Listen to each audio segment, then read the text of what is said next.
Lions TV. This is your post-match analysis video for yesterday's brilliant, outstanding, fully committed 2-1 win against Queen's Park Rangers at the Den. Not only were the team aggressive out of possession, but we showed some real moments of brilliance in it, and it was a really, really good end-to-end game. Full credit to both sides, as always. Let's kick off the show by taking a look at the 11 that Alex Neil picked to start the match. And so, two changes were made from the team that beat Luton 1-0 during the week. Lucas Jensen come back into the side, somewhat controversially maybe. A lot of you weren't happy with that and you wanted to see Liam Roberts continue. But Jensen came back in, and further up the pitch, Luke Cundle came in, which pushed Duncan Watmore out and pushed Bangura Williams over to the right. It was Jensen in goal, Kramer, Cooper, Tanganga, Brian, Saville, Denor. Cundle came in for his debut in a 10. Like I said, Bangura Williams on the right, Aaron Connolly on the left, and up front, the big fucking Garlic and Herb. I'm just going to go through the team quickly because, as I say, I'll only get one shot at this. I've had so much on since my operation. I'm supposed to be rested, and I've just been absolutely like a lunatic. I left here at 11 o'clock yesterday. I got in at 7:30 last night. By about 8:30 latest, I fell asleep. My body's still struggling, but for some reason, I'm really, really busy. Busier than I've ever been in my life for a long, long time since I had a proper, real job. So someone said in the comments, you didn't mention Saville. How well did Saville play at Luton? And he did. And again, yesterday, Denor got taken off. Saville got left on. I'm not sure we're trying to keep Denor fresh or whether it's just a fucking nod and a compliment to how good and how important George Saville is to this team and how fit he must be at his tender age of, what is it? Is he 31, 32 now? Sav's still not completely forgiven him for laying on the floor against Cardiff, because that would have been 4 wins out of 4, but we know the way he plays, we know why he does things like that, but he didn't need to lay on the floor for 45 seconds in injury time against Cardiff. Anyway, I'm over that now. So, going through the team, Jensen came back in. I like him. I know a lot of you would prefer Roberts. We ain't seen a lot of Roberts, so, you know, sometimes the grass ain't always greener. Jensen was superb in the game, made 3 very important saves, which we'll get on to. Kramer was very good coming forward, a hand in both goals, and played very well. Not as well as he has played, only because their left winger in the second half, he was absolutely rinsing him, and it was nothing against Kramer. He's not right back, is he? And he was just a very, very good winger. Tanganga, monster. Cooper is underrated in my opinion. A lot of you said get rid of Cooper, he ain't no good no more. And some of you are still saying the only reason Cooper's any good is because Tanganga's next to him. I don't think that's the case at all. As we saw at Pompey, and we've seen at Luton, Jake Cooper's a leader on the pitch. We haven't got many of them, and he gets his foot in and his head in like he did yesterday with his head. Some really important challenges. Joe Bryan, he's made a recovery. He's picked up again. That was the best game I've seen him play in a long time. He's had about 4 or 5 good games in a row. Savs and Denor, I've just covered. Luke Cundle, when he's debut, I'm going to cover him with Aaron Connolly because they're at similar positions in their Millwall careers at the minute. They both just come in. They're both full of beans. They've both got things that we didn't have previously from Millwall players that we're both crying out for. Instead of getting the ball on the wing or wherever they are, looking sideways or backwards, they're willing to take that responsibility and get in them pockets of areas and glide past the player and drive forward and try and make things happen. And in my opinion, they are only both going to get better the fitter they get. Connolly was my man of the match yesterday. He did get it at the stadium as well, but I did say it during the live stream that his goal aside, thought he was man of the match. And up front, flying solo was Mihailo Ivanovic, the big Garlic and Herb. Didn't hardly touch the ball yesterday, Ivanovic. He tried very hard. He wasn't involved much in the game, and I've said this about him and Bangura Williams, who did it to post Bangura Williams, but I feel that they can flit in and out of games, but they pull out this moments of magic, as I've said before in other videos. So we're used to 11 workhorses on the pitch at Millwall. And listen, they've both worked hard, don't get me wrong, but they've sort of fizzled in and out of the game. But now we've got 9 workhorses and 2 people that can produce those moments, and now with Cundle and Connolly, looks like we might have a few more as well. So it's all good. He can't score in every game, so let's not get on his back. It was frantic yesterday, and I felt that the pace of the game might have been a bit much for him. I definitely felt it was a bit much for Bangura Williams. He was blowing out his arse after about 70 minutes, and I said to Henry and a few of the boys in the box, you're going to have to take him off. He can't fucking run anymore. And it just credit to Connolly how fit he's got, because he looked fucked, Connolly, but he's just still kept going and he's winning balls, putting in tackles deep in their territory, which was allowing us to defend our lead from the front. So the game starts, and it's a blistering start. I don't think Henry's ever seen something like that. He went, it's 1-0 when it's 2 minutes gone. What the fuck's going on? Usually we have, or sometimes we have, a very quick start at them, but we don't capitalise on it. Then teams come back into it. and it sort of dies a death sometimes in the first half. But yesterday, we started like a house on fire. I think it was 40 seconds. Connolly scores. Bangura Williams involved. It goes to Kramer. Kramer plays a great 1-2 with Kundal. Knocks the ball in the box. And as it comes across, Connolly knocks it back across the goalkeeper. And it goes in. And he gets his first goal for the club. And from that point, I was thinking, wow, with all the hype that's happened this week, with the back-to-back wins, we could go on and win this game 3 or 4-0. But obviously, it's Millwall Football Club, and that never happened. But I've got to say, fair play to QPR. I thought it was a very good side. They had been on a very good run before this game, and they lost their last one against Sheffield Wednesday. But previous to that, they clawed themselves from like the bottom of the table right up to 12th. They actually was above us yesterday, or 13th, until we leapfrogged them by beating them, of course. Connolly's goal, I'm not taking anything away from Connolly, but I'm going to have to say it. If our goalkeeper lets that in, I'm fucking asking questions, because I'm going to put something on the screen there, okay? That's where he's standing. That's his start position, the goalkeeper. He's on his front post. I know he's coming across with the play, he's shuffling across, but when you're a goalkeeper, you'll do drills where during training, you'll face the net, the goalkeeper coach will stand sort of on the 6-yard box, and you'll be on the goal line. And they'll tell you to turn. You'll quickly turn. You have to make a reactionary save. Now, he's seen that from a long way away. I don't know whether the defender partially sighted him, but he's not rattled it, Connolly. He's just placed it calmly. Great finish from Connolly. But how the goalkeeper's let that in, I don't know. And if you watch, he's obviously not on his toes, because he sort of takes a step. He's like me trying to get out of bed in the mornings. He sort of limps and sort of falls. And if I'm a QPR fan, I'm asking serious questions about how their goalkeepers managed to concede that. But we're not complaining. We're 1-0 up. It's another really, really good team goal. Like we scored a good team goal at Luton, Portsmouth, and 2 at Cardiff, at home at Cardiff. So we're playing a different way now. We're playing through the middle, and confidence in football is just, it's half mesmerising how we can go from here to here in the course of, what, 10 days?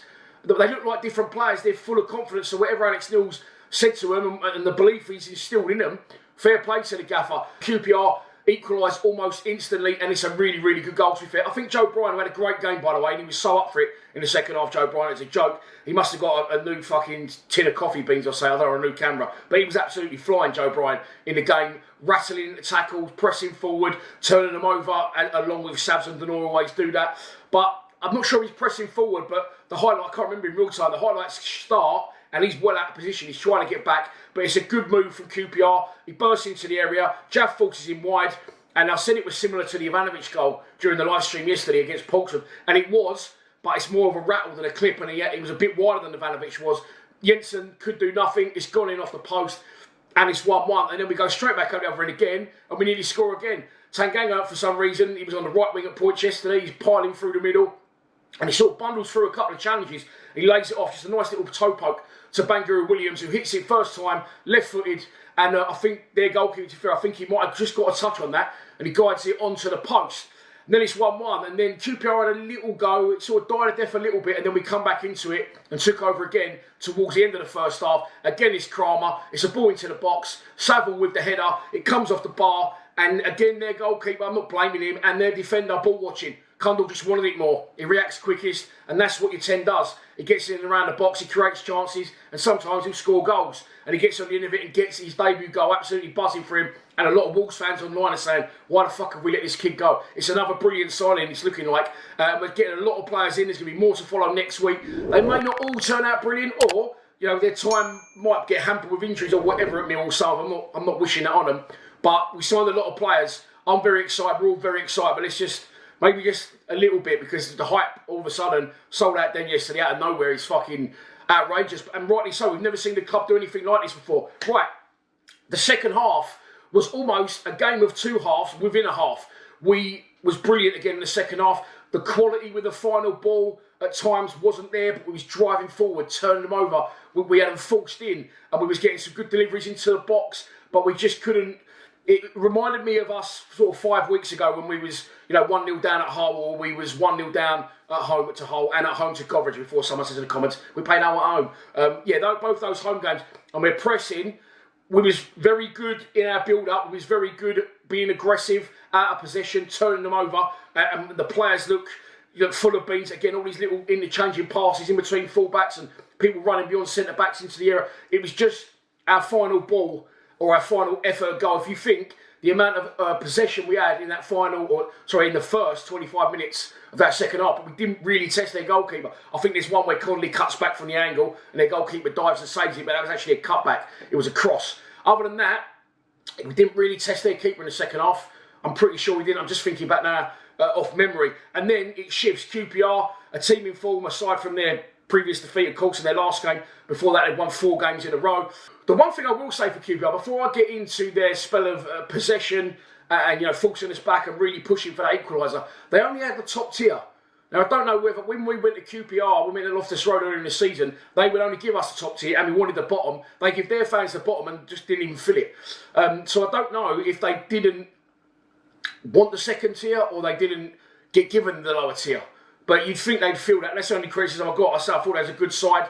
I like the fact they've kept faith in their manager as well when it wasn't doing so well. A lot of clubs very quick to fuck managers off in this day and age, but they haven't done that, and they was a good side. It was a really, really good, entertaining game. I always know when it's a good game because I'm on the live stream and I'm hardly looking at the comments and I'm not talking about what box set I'm watching this week or who's having what for dinner tonight or who's drinking what beers. It was just end to end, and in QPR the momentum swings. We couldn't keep pressing forward like it was. It was just all hands to the pump going forward, and then we had to dig in and we had to do some defending. They made 5 subs, we made a few subs as well, bringing on experienced players like Watmore, Honeyman, and you've got to put Mitchell in that bracket. He's always had a lot of experience at the club for legs and a bit of experience to guide us through games. I don't mind that. I'm not saying we should sit back and defend. But we're defending a lot better lately. Of course, we conceded yesterday. That was the first goal we let in 3 games. But I understand why Alex Neil does it, and I feel that he manages it a bit better than Neil Harris did in that instance. I feel when we bring these players on 4 legs, I feel that it's warranted and it's sort of managed better. And I feel that it was needed at Pompey, and I felt like it was needed yesterday.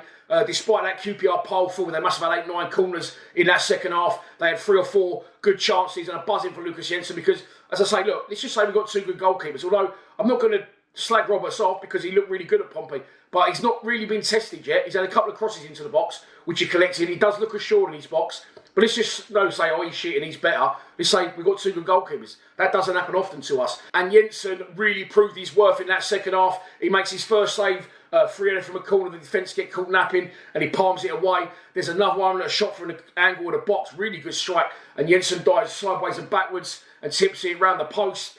There's another one he saves with his feet as well. And I thought we had a really, really good game, Lucas Jensen. I'll put that graphic on the screen there. Over the moon with that, because if that was me and I was a goalkeeper and I weren't getting in, I wouldn't be happy for the other goalkeeper playing well. That's the sort of person I am. But in this day and age, I covered this in my live stream the other night. The way football is, we're all in it together. So Liam Roberts looked very passionate when we won at Pompey, and he looks equally as passionate there. So fair play to Liam Roberts, because as I said, if it was me and the other goalkeepers had a worldie, I'd be pissed off, one, that I've been dropped, and now I'd be pissed off that it looks like I'm not getting back in for the next game, either at Leeds. So look, really good performance. I can't really fault anything. I don't want to fault anything.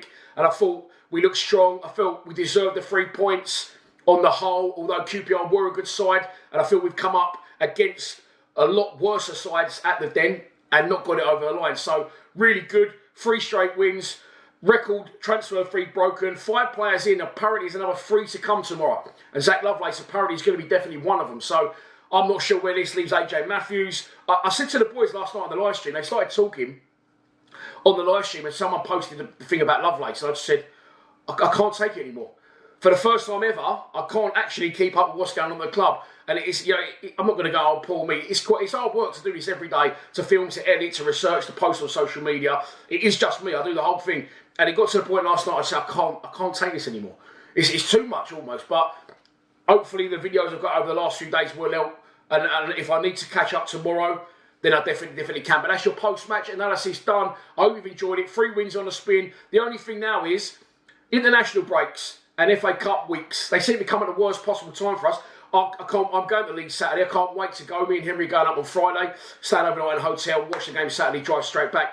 I would rather we wasn't playing Leeds next week. I'd rather roll straight on to Plymouth now and then West Brom at home. Because I don't want us to lose that momentum. Will Leeds play a weakened side? They won 7-0 yesterday. They're going for the championship, of course, the title.